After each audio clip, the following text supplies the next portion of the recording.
Which is harder, a 5:30 mile or a 3-hour marathon?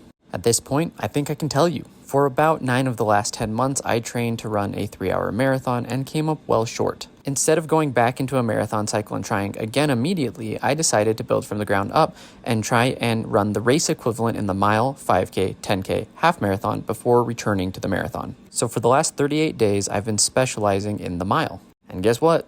That's all it took. Now, to be fair, it's not like I've never run. I've been running for the last 6 or 7 years. I just never specifically trained for the mile. Instead, I kind of went for longer events, really starting with around the 5K distance. So at least for me, a 5:30 mile was significantly easier than a sub 3-hour marathon. So now that we've checked that box, we're moving on to the next distance, and that is the 5K, where we're going to attempt to run an 1840 5K.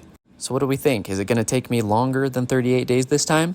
Or are we going to be able to extend that speed pretty easily and get it done in a couple of weeks?